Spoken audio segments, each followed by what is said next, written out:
வணக்கம் நேயர்களே. இலங்கையில் திடீரென்று காணாமற் போனவர்கள் அல்லது தலைமறைவாகியுள்ள தேர்தல் வேட்பாளர்களை தேடும் படலம் ஆரம்பிக்கப்பட்டிருக்கிறது. ஏனென்றால் இந்த 21ஆம் தேதி இடம்பெறப் போகின்ற இலங்கையின் ஜனாதிபதி தேர்தலில் 38 தேர்தல் வேட்பாளர்கள் கட்டுப்பணம் செலுத்தி தாங்கள் தேர்தலில் போட்டியிடப் போவதாக அறிவித்தார்கள். ஆனால் இதுவரையில் கட்சி அலுவலகங்களை அமைத்து தேர்தல் பிரச்சாரங்களை நடாத்துகின்ற வேட்பாளர்கள் எண்ணிக்கை வெறும் 10 தான். 19 பேரை காணவில்லை. மற்றவர்கள் தொடர்பாக இன்னும் தகவல் இல்லை. கட்சி அலுவலகங்கள் எதுவும் அமைக்கப்படவில்லை. தேர்தல் பிரச்சார கூட்டம் ஒன்றையேனும் அவர்கள் நடத்தவில்லை. அவர்கள் எங்கே என்றே தெரியவில்லை. இது தொடர்பான தேடுதல்கள் ஆரம்பிக்கப்பட்டுள்ளது. அப்படி என்றால் அவர்கள் ஏன் தேர்தல் வேட்பாளர்களாக களமிறங்கி கட்டுப்பணம் செலுத்தினார்கள்?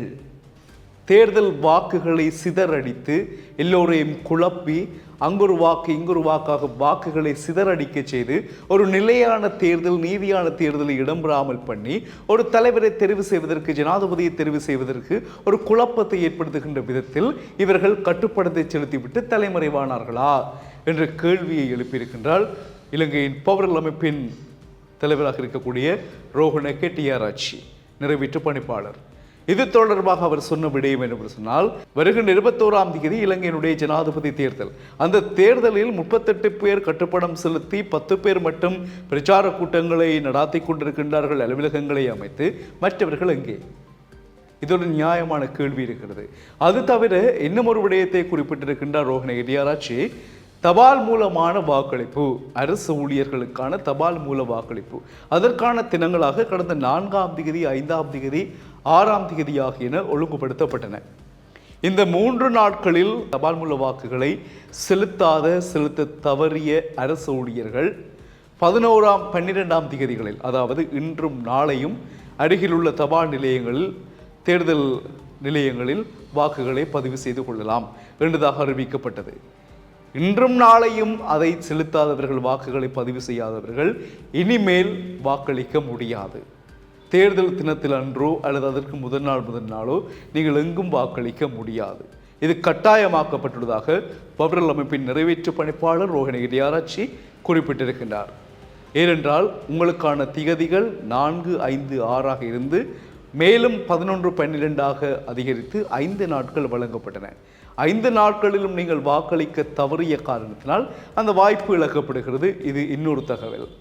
அடுத்த முக்கியமான ஒரு விடயத்தை இலங்கையினுடைய பேராதனை பல்கலைக்கழக பொருளியல் விஞ்ஞான கற்கைகள் பீடத்தினுடைய ஒரு பொறுப்பு வாய்ந்த பேராசிரியர் வசந்தாத்து கோரல ஒரு விடயத்தை சொல்லியிருக்கின்றார். இதுவரையில் இலங்கையில் தேர்தல் வேட்பாளர்களினால் நடாத்தப்பட்ட பிரச்சார கூட்டங்களில் எந்த ஒரு வேட்பாளரும் நாட்டின் பொருளாதாரத்தை உயர்த்தக்கூடிய வகையில் எந்த ஒரு திட்டங்களையும் தீர்மானங்களையும் சொல்லவில்லை. ஆக சமூக அரசியல் ரீதியிலான கருத்துக்களும் ஒருவரை ஒருவர் காட்டி கொடுக்கின்ற, பழி வாங்குகின்ற, அடுத்தவருடைய குறைகளை சுட்டி காட்டுகின்ற ஒரு பிரச்சார கூட்டங்களாகவே மக்கள் முன்னிலையில் தேர்தல் வேட்பாளர்கள் கொண்டு வந்தார்கள். ஆக இலங்கையின் பொருளாதார வளர்ச்சியை எட்டக்கூடிய விதத்தில், அதிகரிக்கக்கூடிய வகையில் இன்னும் சொல்லப்படவில்லை. இப்படி என்றால் எந்த வேட்பாளரை இலங்கை மக்களாகிய நாம் நம்புவது? ஏனென்றால் இப்பொழுதுள்ள வேட்பாளர்கள் ஒருவரை ஒருவர் குறை கூறிக்கொண்டிருப்பதைத்தான் பிரதானமான இலக்காக வைத்திருக்கின்றார்கள். அவர் அதை செய்தார், இதை நாங்கள் செய்தோம், இவர் என்ன செய்தார், இவர்தான் அப்படி இருந்தார், நாங்கள் இப்படி இருக்கிறோம் என்று அவர்களையும் தங்களையும் ஒப்பீட்டளவில் பார்த்து ஒருவருடைய குறைகளை அவர்கள் சொல்லிக் கொண்டிருக்கின்றார்களே தவிர பொருளாதார வளர்ச்சி என்பது யாரிடமும் திடமாக இல்லை. இதனால் பாதிக்கப்பட போவது தொடர்ந்தும் இலங்கை மக்கள் தான். எனவே பிரதான 10 வேட்பாளர்கள் இப்பொழுது பிரச்சார கூட்டங்களை நடாத்தி கொண்டிருக்கின்றார்கள். அதிலும் 4 வேட்பாளர்கள் மிக பிரதானமானவர்கள். ஜனாதிபதி ரணில் விக்ரமசிங்க, எதிர்க்கட்சி தலைவர் சஜித் பிரேமதாச, ஜேவிபி தலைவர் அனுரகுமார் திசாநாயக்க, பொதுஜன பெரமுன நாமல் ராஜபக்ஷ. இவர்கள் எவரிடமும் பொருளாதார வளர்ச்சி தொடர்பான சிந்தனை தொடர்பான எந்த விடயங்களும் இல்லை. இதொரு புறம் இருக்க, இது சம்பந்தமான உண்மையான ஒரு கரிசனை உள்ளவர்களாக இருந்தால் இலங்கையினுடைய பொருளாதார வளர்ச்சிக்கு பங்களிக்கக்கூடிய வகையில் ஏதேனும் திட்டங்களை கொண்டு வர வேண்டும். குறைந்தது இலங்கையில் 10% வளர்ச்சியாவது பொருளாதாரத்தில் இருக்க வேண்டும். அப்பொழுதுதான் இலங்கை ஒரு காத்திரமான நகர்வை கொண்டு செல்ல முடியும். இல்லை என்றால் மீண்டும் நாங்கள் பாரியொரு பொருளாதார பின்னடைவை சந்தித்து எல்லாவற்றுக்கும் ஒரு வரிசை யுகம் மீண்டும் உருவாகக்கூடிய ஒரு ஆபத்தான நிலை இருக்கிறது. அதிலும் குறிப்பாக இப்பொழுது கோதுமை மா இறக்குமதி இடம்பெற்று கொண்டிருக்கிறது. அந்த கோதுமை மா உற்பத்தியில் கோதுமை விதைகளில் பெரும்பாலானவை தவிடுகளாக அகற்றப்படுகின்றன. அந்த தவிடுகள் மீண்டும் சீனாவிற்கு ஏற்றுமதி செய்து அந்நிய செலாவணியை ஈட்டுகின்ற ஒரு ஒப்பந்தத்தை சீனாவுடன் போடுகின்ற முயற்சியையும் இப்பொழுது இலங்கை அரசாங்கம் எடுத்திருக்கிறது.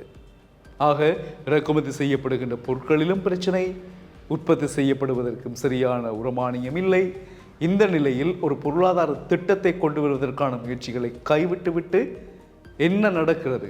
ஆக அரசியல் பழிவாங்கல்கள், அரசியல் சம்பந்தமான கருத்துக்கள், விடயங்கள், சமூக பிரச்சனைகள் போன்றவற்றை சுட்டிக்காட்டி செல்கின்றார்களே தவிர அதை ஆக்கப்பூர்வமாக கொண்டு வருவதற்கு எந்த ஒரு வேட்பாளர்களும் இல்லை. தேர்தலில் மிக முக்கியமாக 38 வேட்பாளர்கள் கட்டுப்பணம் செலுத்தி 10 பேர் போட்டியிடுகின்றார். 10 பேருடைய பிரச்சார கூட்டம் மட்டும் நடைபெறுகிறது.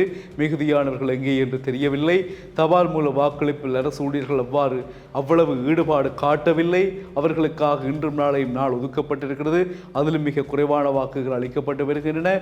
அதே போல தேர்தல் பிரச்சார கூட்டங்களில் வேட்பாளர்கள் பொருளாதாரம் சம்பந்தமான விடயங்களை சொல்லவில்லை, வளர்ச்சி சம்பந்தமான திட்டங்களை அறிவிக்கவில்லை.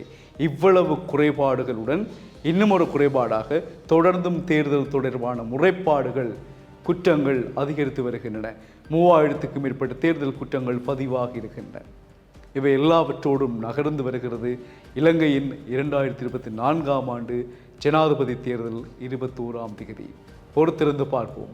மீண்டும் சந்திப்போம் உறவுகளே. வணக்கம்.